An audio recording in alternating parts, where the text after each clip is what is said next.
você tem elementos que envolvem todo o marco suburbano. Mas você já pensou em fazer uma série exclusiva só para Bangu? Sim. Mas é uma série, na real... Assim, eu falo que eu tenho um quadro e um sonho. Porque dessa série eu pintei um quadro até hoje, que é o Moça Bonita. Sim. Um pedacinho do Moça Bonita.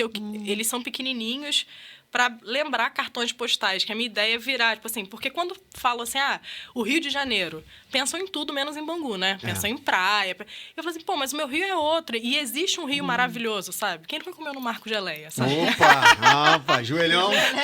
Não fecha, eu passei lá 25 de dezembro, não sei assim, que doideira, né? É um negócio que tá sempre lá.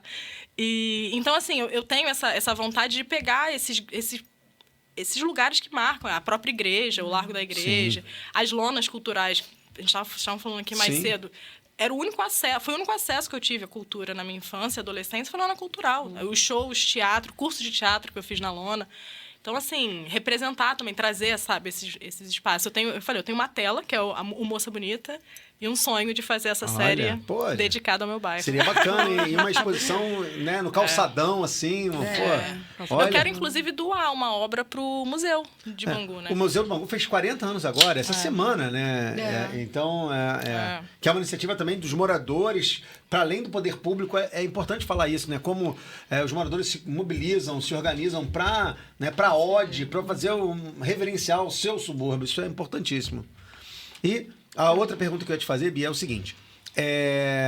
Eu sei que a tua praia são as telas, principalmente. Mas você se desafia para além disso, né? Você desafia, eu já vi você, né, usando elementos não só na composição do Carnaval da Grande Rio, mas já vi você se desafiando também em outros campos além das telas propriamente. É um desafio? É uma necessidade sua de expressão artística? Como é que é? Isso tem começado agora, veio até com a série nova, eu passo para essa série nova de pinturas que eu falo muito dos altares, que é uma coisa que começou a me chamar muito a atenção. Não sei se, talvez, com certeza, né? Tudo tem a ver, tudo influencia o tempo todo. Eu cresci em igreja católica e me incomodava um pouco o altar ser tão distante. Eu falei, será que Deus está tão longe de mim? Então eu comecei a observar agora na vida adulta os altares do dia a dia. Então tem até essa tela, é um copo com espada de São Jorge, olho de boi, que fica atrás da porta. Isso é um altar, e está no chão. Então eu comecei a pesquisar e entender esses altares, assim, às vezes o cafezinho no copo de plástico na Central do Brasil do Trabalhador que veio de Campo Grande, cara, aquilo ali é um altar, é o que vai encher o coração dele para ele conseguir viver o dia. Então, aonde que moram esses pequenos momentos de fé, de coragem, da vida, do cotidiano? E eu comecei a desenvolver os altares, que são instalações, na verdade. Até estão expostos agora no Centro Cultural dos Correios, até 6 de julho. Pode fazer uma propaganda aqui. Opa! Então, até 6 de julho, você deve lá ver a Bia Machado, qual é o nome? O Caminho Entre o Céu e a Terra. O Caminho Entre o Céu e a Terra, olha. Aí tem essas primeiras instalações que eu fiz, que são altares físicos mesmo, né? Eu saio das duas dimensões da tela e parto pro 3D. Opa, coisa boa, hein? Então, eu fiquei aqui com uma dúvida, Bia. Você está dividindo a sua trajetória artística em fases, né? Basicamente. E aí, quantas fases você identifica que você consegue ver uma transição do seu trabalho por iniciativa própria ou até mesmo por estímulos externos? Quantas fases já tem, assim, na tua jornada de produção até agora? Eu vejo duas grandes fases. Que foi, assim, o caquinho. Aí eu tive uma grande crise, tipo, como é que eu saio daqui? Porque eu preciso fazer outras coisas, preciso amadurecer meu trabalho para outros lugares, mas como é que eu não deixo de ser eu também? Foi um momentozinho de crise mesmo, de entender. E essa fase nova, em que eu falo dos altares e falo também das sambistas, veio tudo junto. E a minha ideia, quando eu comecei a pintar as mulheres que têm a vida atravessada pelo samba, seja cantando, escrevendo, tocando, sendo... porta-bandeira, é levar elas para esse lugar de altar também, assim, entendeu? Colocar elas, tanto que elas estão sempre numa ideia de alguma parede, até tem um quadro que eu falo, o título do quadro o Museu do Pobre é a Parede de Casa, frases de Tia Dodô. Tia Dodô falava isso. E ela fez da casa dela um grande museu. Então, assim, colocar quadros, as pessoas que você elege colocar na sua parede, por que ela está ali? Porque ela é especial. Então, eu coloco essas sambistas nesse lugar, né? Represento elas como se elas estivessem em quadros, em paredes, enfim, igual esse que está aqui da Jovelina. Fazer legal, né? uma referência que tia Dodô foi a primeira porta-bandeira da Portela, moradora do Morro da Providência, que descia o Morro da Providência para os seus ensaios lá em Oswaldo Cruz.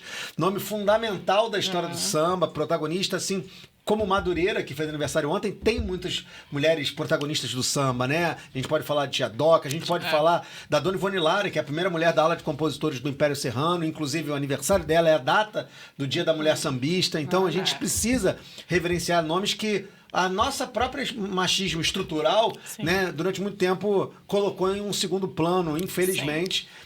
Mas é importante que a gente diga que existem nomes como Clementina de Jesus, nome como Dona Ivone Lara, nome como Leci Brandão, né, nomes como Jovelina Pérola Negra, que são fundamentais para fazer a gente pensar, enquanto sociedade, no papel da mulher na sociedade, no samba, na cultura. E o que seria do samba se não fossem as mulheres, os quintais, as cozinhas? Perfeito. Não sei. Não sei como que conta a história do Rio sem passar por elas. Exatamente. Sabe? Não dá. O samba é mais que a música, né? Tá entranhado, como o Cláudio Jorge falou, né? Dele não considerar ser um sambista.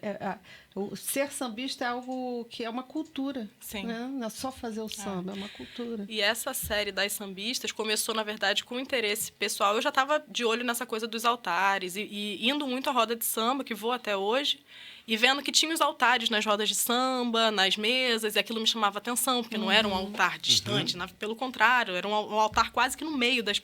assim, entre nós, né? E eu comecei, ia muito à roda de samba e eu ouvia uns nomes que eu não sabia quem era. Eu falei, quem são essas pessoas? E essas mulheres? Os homens eu sabia o rosto, falava, via um rosto. Aí eu comecei a estudar, ainda não estava vendo como trabalho, estava ainda por curiosidade. Eu listei uma página de nome de mulheres que eu não sabia o rosto. Eu falei, não é possível. Caramba. Não é possível. Aí começou a inquietação. Eu falei, não, isso tem que virar trabalho e elas têm que ir para esses altares também, porque elas precisam desse espaço.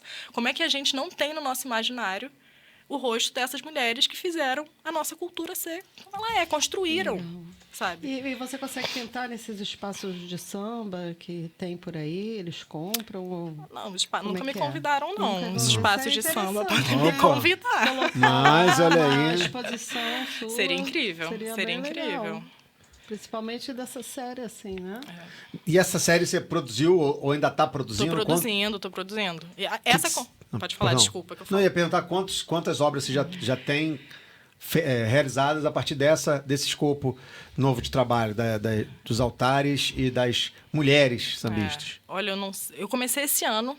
Essa foi a primeira tela. Eu falo que Jovelina foi a mulher que abriu a porta pros quintais do samba pra mim, sabe?